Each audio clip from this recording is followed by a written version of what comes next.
Well, good morning. Hope you had a good rest last night. It is a nice, wet morning. Yes, and I do say that because in our region where we're at, we need some rain desperately. We've not had the amount of snow that we are accustomed to getting or would like to get during the winter, and it melted somewhat earlier than usual, and we are left with a lot of dry conditions. So this will help with gardening, foliage, and all that sort of stuff, but also with the forest fires already seemingly to begin its season already. We're looking at First Peter in chapter number 1. We're looking at our inheritance. Peter talks about that.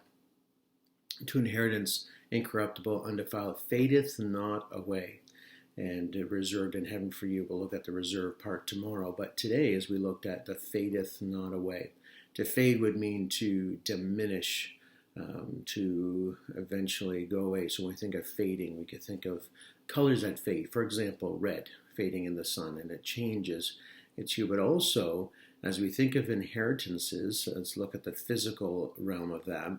The inheritance that fades away, people get inheritance, and it slowly diminishes, or rapidly, depending on how quick and often they spend. It goes away. It doesn't last forever, right? There's an end to it. So some people have invested it. Others have paid off bills. I guess that's an investment.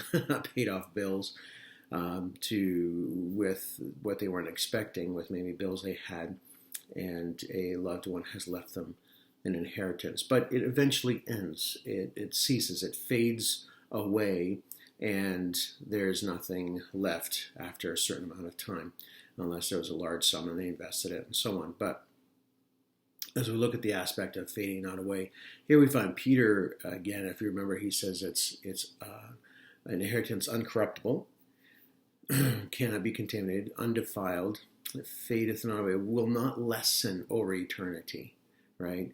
And it's not for, as the hymn writer well put, that the God loves us not just for the time that we were left alone, but for all eternity. So basically, he's saying God loves us not just for the years that we were without him, but God loves us for all of eternity. So as we think of this inheritance that fadeth not away, it doesn't diminish over eternity. It's not just for a time period, and then that's the end of it, and so you no longer have. Peter doesn't really go into what our inheritance is. I mean, and we don't have the time. I won't take the time this morning to maybe look at other scriptures to see this inheritance, but we're looking at what it isn't, or what it cannot be, or what it cannot do.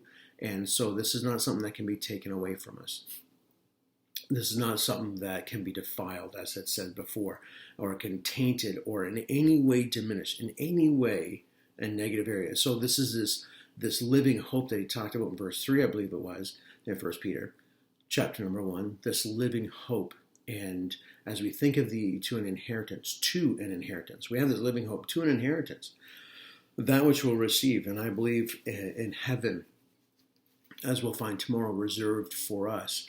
I believe to eternity, we will receive inheritance that I would say most likely have no idea what it is here on this earth, or the scope of what it is.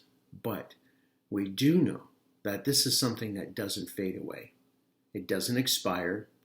It doesn't slowly diminish and get less over time. And I also believe that when we enjoy this inheritance in eternity, I don't believe that it'll diminish as far as its wonder to us. And in our day, when we get something new, kids get something new at Christmas and so on. And I know over the years we've given gifts to our kids, and they end up playing with the box it came in more than they do with the toys that they got in the box. I remember Tim Hortons used to make their donut boxes on the outside look like the store. And so we would have cars and so on, my brothers and I, and we'd, play drive-through at Tim Hortons, order donuts and coffee and stuff. But I believe in eternity, we will be at a place where this inheritance that we'll receive will be in continual wonder and awe within us. And of course, that is found in the person of Jesus Christ as we look at everything comes from him. Thanks for joining me today. Have a great day. We'll see you tomorrow.